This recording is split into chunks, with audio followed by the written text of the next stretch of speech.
Cue up the music. Oh, it'll be a slow start. Welcome to your Daily Dopamine with Dr. Joe McCullough, where we deliver daily doses of education, entertainment, and inspiration. So sit back, relax, and get ready to be dopamine. Pets or pals, welcome. Oh, yeah. All right, welcome. Hey, Lily, such the regular. How did I know you would be here? Welcome to episode 8 of Ask a Physicist Anything, Quantum Entanglements. Oh, we can mark that as another possibility. Glad you're feeling better. Thank you. Let me turn this around. Say a quick hello. Hey. Oh, he can't see you now. My name is Joe McCullough. I'm the physics program chair at Cabrillo College in Santa Cruz, California, and we are here with Paul Graham, one of our amazing instructors. And this is episode 8 of Ask a Physicist Anything. Somebody last week wanted to know about entropy. So we thought that would be an awesome, hey there, Cannon Farm. We thought entropy would be a great topic because lots of people hear about entropy. Not a lot of people really understand. So, Paul Graham, teach us about entropy. Okay, let's see. Is the camera on me or is the camera on you? I have no Camera's idea. on you. Oh, okay. Hey there. Sorry if I was being unsociable before, just trying out whiteboard markers. I didn't know I was on camera. Let me move back a bit. We'll get to quantum entanglement if we have time. We might touch on that, but entropy could take a while. Well, entropy could take a hell of a long time. I was talking to Carlos, one of our other teachers, just before we came on here, and Carlos was saying, oh man, entropy, that's something I hope to understand sometime in my lifetime. I can't say that I would claim to completely understand entropy. It's a super hard topic to teach, and actually I have to teach it next semester, so Paul, enlighten me. Okay, well, let's get started brainstorming on ideas then. Entropy is essentially a measure of how random a system is, how much you would have to, how much information you would have to give before you can tell all the details of how the thing is arranged. An example of what we mean by low entropy versus high entropy would be a deck of cards. Now, as I'm looking at this deck of cards, I mean, I know they're physical objects. They're made out of all these little molecules and all that kind of thing. So there's all kinds of randomness, all kinds of entropy on the molecular structure of these things. I'm going to ignore that for now, and I'm just going to think about what order the cards are in.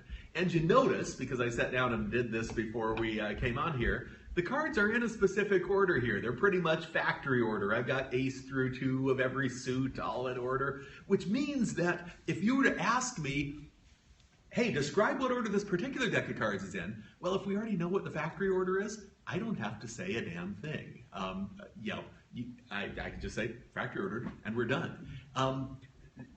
On the other hand, once I toss this deck of cards in the air and I reorder the cards, just in a colloquial sense, oops, they didn't scatter nearly as much as I wanted them to.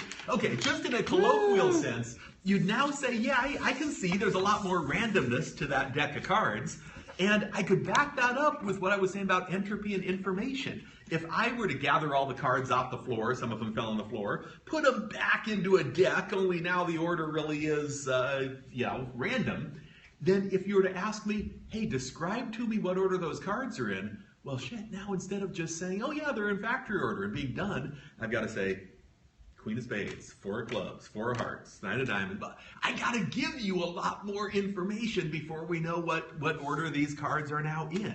So as we talk about the randomness of the universe increasing over time, another way of putting that is the amount of information you would need to describe the state of everything in the universe. Pause, we have a quick joke. What did one physicist say to the other physicist? Or, Lily, what did one physicist say to the other physicist who wanted to fight him? Something like that? Let me at him. Let me at him. What did one quantum physicist say when he wanted to fight another quantum physicist? Let me at him.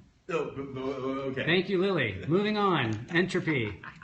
But it does turn out that the amount of information, the amount of randomness in the universe doesn't stay constant with time. The universe apparently began, in the instant of the Big Bang, in the most ordered state it will ever be in. Great question, Michelle. We might get to that. The amount of information it would have taken to tell you kind of how everything is arranged back then probably still would have been vast, but would have been a lot smaller than it is now. Ever since then, every time some spontaneous interaction happens, as I say these words and the sound waves go out into the room, the amount of randomness on a molecular level continues to increase. This is very different from some other concepts like energy. In fact, when we teach students about energy, the first thing I gotta drive home is the total amount of energy in the universe. Hey, I just blocked my change. fourth user. Oh, sorry. The amount of energy in the universe can never change. I can turn one form of energy into another one. I can burn chemical energy in my muscles to lift this thing up off the ground. And then as I'm lifting it, it's gaining gravitational potential energy. When I let it go, it loses that gravitational potential energy, gains kinetic energy. It was going faster and faster on the way down. As it thumps into the desk, that kinetic energy goes away, but it turns into the energy in the sound waves that you heard. It turns into the thermal energy. Both the hacky sack and the desk got a little bit warmer when the thing thumped into there. But the total amount of energy always stays the same. All you're doing is transferring it from one form to another. Momentum is the same way. The total amount of momentum in the universe stays the same. Electrical charge is the same way. The total amount of electrical charge in the universe stays the same. So that by the time we get to talking about entropy at some point in the physics series, students know what I'm going to say. I say, yeah, there's this thing called entropy. It represents the disorder, the randomness of the universe on a molecular level. And every time some interaction happens, one object might lose entropy, another one might gain entropy. In other words, one thing might become more organized while the other becomes more disorganized. And the students say, I know exactly what you're going to say. The total amount of entropy stays the same. Wrong! Sorry. Exactly. It turns out I have to tell them I got bad news for you. The total amount of entropy doesn't stay the same.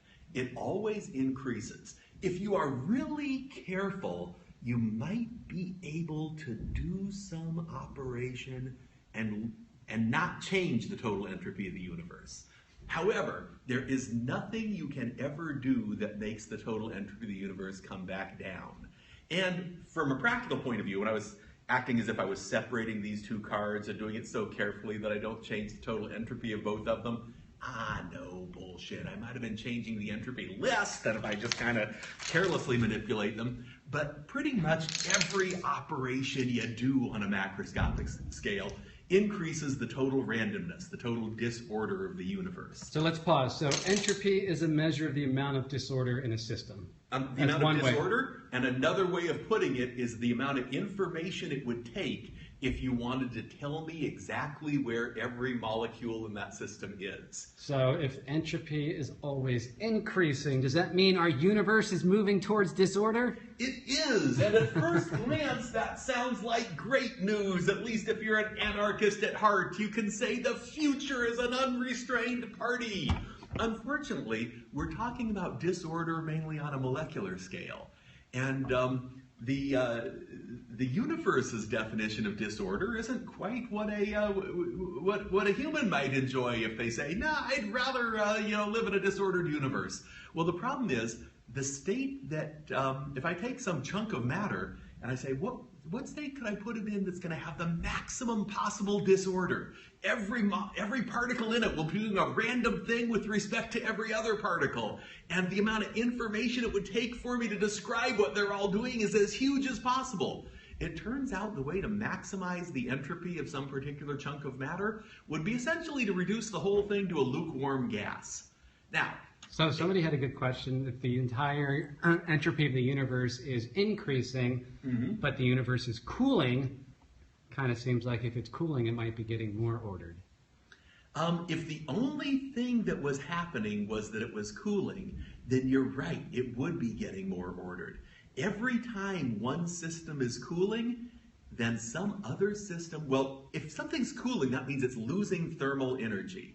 If I take a hot cup of coffee and set it on the table here, the cup of coffee's got a lot of thermal energy. And because of that, it's got a lot of entropy also. The coffee molecules are moving around at random. I'd have to supply a lot of information to tell you exactly where each one is. As the coffee cup cools, it is absolutely true. That cup of coffee, it's losing thermal energy. It is also losing entropy. Its entropy is going down. It's becoming more ordered. If I cool it enough, it freezes into an ice crystal. And a crystal is a lot more organized than a liquid because each molecule in it has a specific lattice point in the crystal where it's supposed to be. And yeah, there will be flaws in the crystal, but if I was going to give you the information, I could say, let's start out assuming each molecule is right at its lattice point, and then I'll tell you what the exceptions are, and that might be a lot less information I would have to provide. The thing is, well, I told you that energy has to go somewhere. As that coffee cup loses thermal energy, the energy is moving out into its environment in some form, and as it turns out, if the coffee cup's losing entropy, I can absolutely guarantee you, this is called the second law of thermodynamics, something else that it's interacting with is gaining entropy. Now again, my students at first would say, yeah, probably gaining the exact same amount, right? Because that's what we've told about energy, that's what we told about momentum. Nah, something else that it's interacting with will gain even more entropy than that coffee cup loses. Now, as the universe expands, you are right. The background temperature of the universe, the cosmic microwave background, the kind of background bath of photons of light that fill the universe, they are getting cooler. Their entropy, because of that, is going down. However, as the universe expands, and the fact that it's cooling is totally related to the fact that it's expanding, as it expands, I've got more space to scatter all those molecules around in. That is a more disordered system. So a system can be high entropy for more than one reason. Yeah, if the molecules are moving really fast, zipping around a lot, high thermal energy, then yeah, that'll be higher entropy, all things being equal. But also, if I take some set of matter and I compress it into a fairly small space, well, there's not very many different locations available for all those cards to be. Now there's a lot more locations available for them to be. The entropy of that deck of cards went up when I expanded it over a bigger physical space. And yeah, the entropy of that background radiation of the universe is going up because, yeah, it's cooling, there's less kinetic energy states available, but we're spreading it over a larger region. And as it turns out, when you sit down and run the calculation, yeah, the entropy gets higher over time. It doesn't stay the same.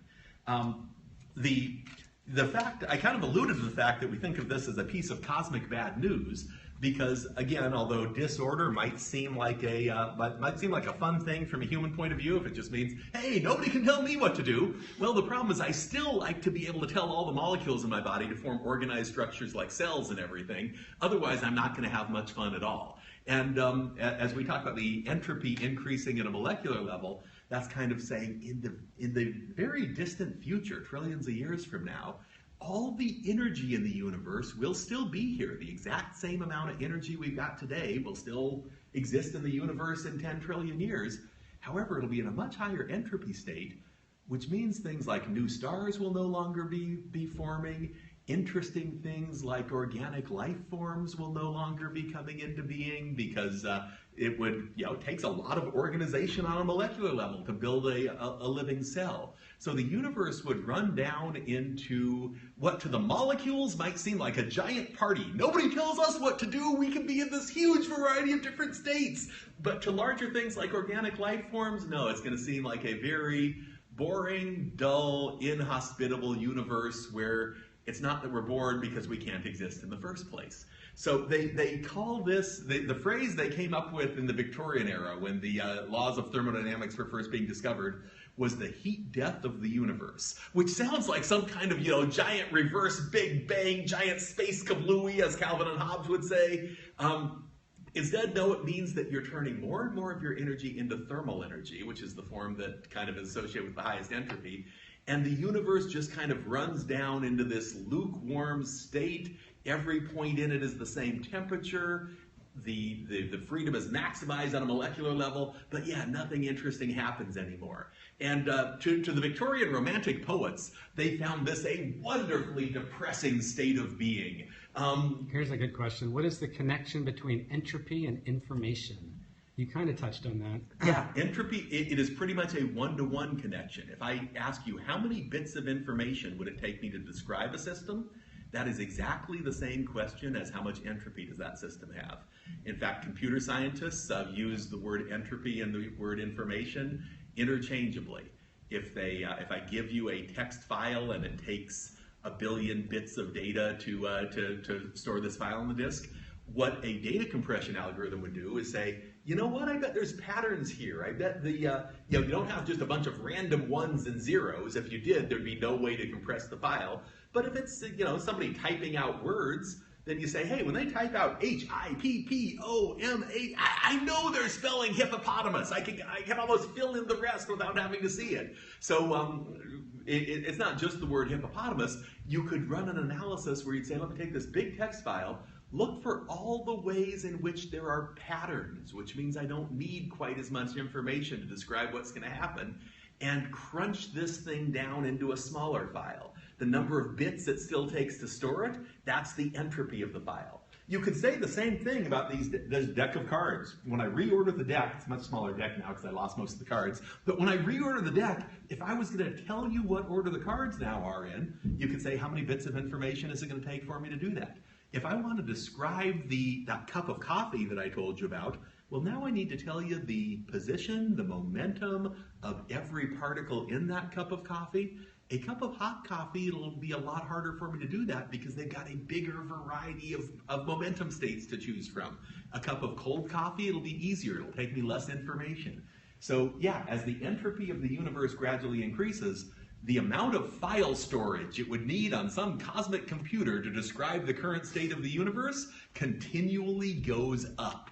Until it hits some maximum. So here's a classic question whenever talking about entropy. So entropy is always increasing. Yes. So let's say I have an extremely disorganized room and I spend 2 hours organizing my room. It seems like I've made it more organized and therefore decreased the entropy of the room. You have decreased the entropy of that little subsystem of the universe. And you always can do that. I can decrease the entropy of one part of the universe, but it's always at the expense of increasing the entropy somewhere else.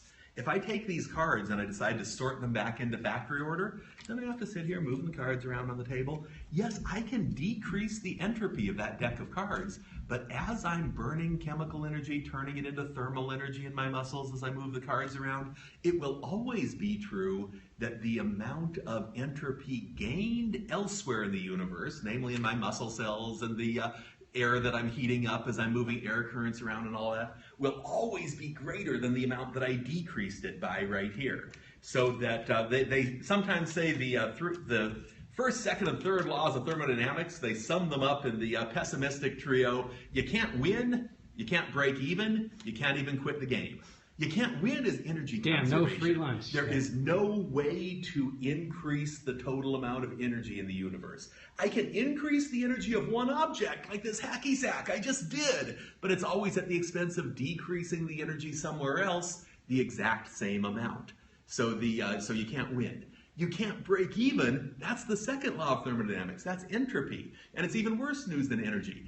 Yeah, I can decrease the entropy of this deck of cards, but I'm always increasing the entropy of some other part of the universe even more. When I was talking about energy, I said the same amount. When I talk about entropy, I say even more. The total entropy of the universe went up even as I was organizing this little section of the universe. This relates to, man, one of the biggest misuses you will see out there of thermodynamics is when the people who loosely describe themselves as creation scientists want to take over a school board and claim, oh yes, you can't teach evolution, you can't teach Big Bang cosmology, you at least must admit that this is only one of a number of possibilities. They say, well, there's strong evidence against evolution. For example, the second law of thermodynamics. Second law of thermodynamics says the entropy is always going up. How do you explain the fact that life has become more organized over time? There is a tiny thread of interesting reasoning in that line of argument, despite the fact that it is absolute bullshit. But we're not biased here or anything.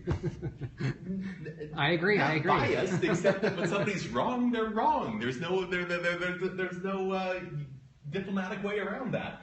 But it is true that, yeah, the entropy of the ecosystem on Earth has been decreasing over time. You start out with a primordial soup of organic chemicals floating around, and man, yes, the fact that they managed to organize themselves into living cells and organize those cells into trees and mice and orangutans and human beings is that does mean this little corner of the universe has been becoming more organized.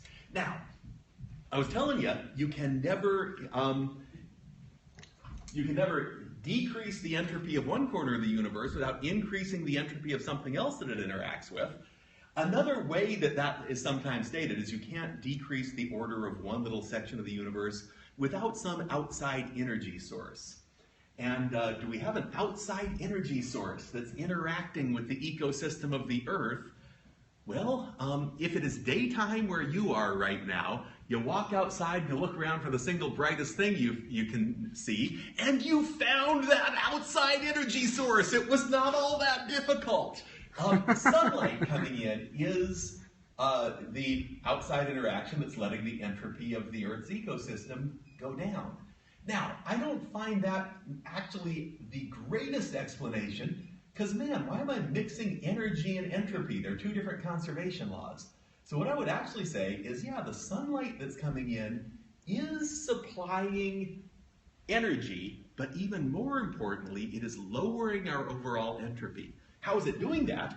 Well, the sun's rays come in as visible photons of light. Now, a visible photon has more energy than an infrared photon. Then the sun's rays hit the Earth. They are absorbed by the ground, they're absorbed by the water, they are absorbed by the leaves of plants, which is where we manage to continue to find a low entropy reservoir for living things. And then what happens to that light is re-radiated in a bunch of much lower energy infrared photons, and because they're lower energy, you need more of them. So the light that was coming in is fairly organized. It's in a smaller number of high energy photons, and they're all moving in the same direction. The light that we radiate back out into space is a much larger number of low energy photons. The total energy is the same, but it takes more photons to make it up. And we're spewing them randomly in every direction instead of them coming in an organized collimated fashion. Yes, the interaction with that sunlight can lower the total entropy of the objects on Earth, but it's at the expense of raising the entropy of the sunlight itself as we re-radiate it in that infrared form. So we're not getting a free lunch. The creationists who tell you that it would fly in the face of the laws of thermodynamics for life to get more complex over time, I always wonder what they think happens when you plant a tree. I mean, planting a tree would seem to violate the second law of thermodynamics. Where did the map, I look across the street at a tree, great, it's this organized system of living cells. 100 years ago, where was the matter in that tree? Well, most of the carbon that makes it up was carbon dioxide in the atmosphere. Some of the heavier minerals that make it up were scattered randomly throughout the soil. In other words, the matter that makes up that tree right now used to be scattered much more randomly through the environment. It used to be higher entropy. As the tree grew, the information contained in that seed, replicating itself again and again, managed to pull all these random chemicals in the environment into this beautiful low entropy system that we call a tree. How did it manage to do that? Well, because it was interacting with the sunlight. As the sunlight fell on the leaves and was re-radiated away in infrared form, the entropy of that sunlight was continually going up, and you managed to use that to make this temporary low entropy island. Living things are wonderful. Living things are a temporary low entropy screw you to the second law of thermodynamics, because they, you managed to create this brief island of low entropy, highly organized, highly intricate stuff. However, you're always doing it at the expense of making the entropy of the rest of the universe go up even more. So we should enjoy the universe while it is in its present state, because it will not be as hospitable as it is forever. Sooner or later, unless we find a loophole in the second law of thermodynamics, sooner or later, now we're talking many times the life of a star here, we're talking trillions of years now, sooner or later the universe will be in a much more boring, high entropy, inhospitable state where life and other interesting things just can't exist. You can't make those islands of low entropy anymore. But for the time being, we get this wonderful opportunity to look around and see how cool the whole thing is. Sweet. I think that might be a good stopping point. One other thing that we should say. Yes. And when I was saying that the entropy is always increasing over time, in a way, you could say entropy is what defines which direction is toward the future and which direction is toward the past in time. Most of the laws of physics are totally uninterested in which direction is which along the time axis. If I take this hacky sack and I say the only thing that I'm going to have it do is interact with the force of gravity so that it's trading back and forth kinetic energy and gravitational potential energy. It arcs through the air. Well, if I played that movie backwards and you were just watching the hacky sack, its reverse path would look just as compatible with the laws of physics. It would seem to make just as much sense to track the trajectory of that thing backwards as it does to track it forwards. Now, if, on the other hand, I take a glass vase and I drop it and it shatters, if I play that movie backwards, it doesn't look like it makes any sense at all. You got all these weird fragments of glass lying around, and suddenly they come back together and they jump back up to the shelf. Well, as it turns out, every interaction in that backwards movie would be totally legal according to the laws of physics. However, the reason why the vase unshattering itself just looks absolutely absurd if you played the movie backwards is because when the vase shattered, I moved it from a low entropy organized state into a much higher entropy state where all the parts were randomly distributed through the room. To play it backwards, and all the energy that was released in that collision kind of went off in random vibrations that propagated out through the table, propagated out through the air. To play it backwards, I would have to put all the molecules on the table, all the molecules in the air in this room, on this perfect collision course where after bouncing off each other a zillion times apiece, they would all come back together. You'd see those shock waves converge back inwards. Every molecule that was impacted by a molecule in the vase would give that reverse impact, kick the vase back together, all the shards would come in right at the right angle and reform those chemical bonds that broke, and the amount of momentum that was transferred by that kicking shock wave would be just right to spin the vase back up through the table and land it gently on the shelf.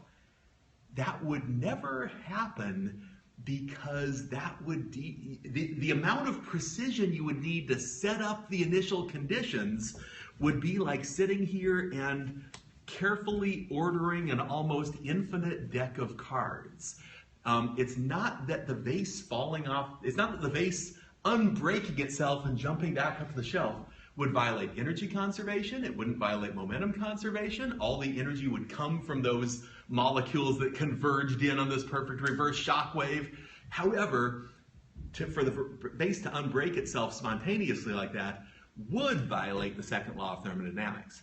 Now, if I'm an art restorationist, I can carefully repair that vase, only if it's not happening spontaneously, if I'm doing it on purpose, then the amount of entropy that I'm generating elsewhere in the universe will always be even greater than the amount of entropy that the vase is losing as I carefully put it back into an organized state.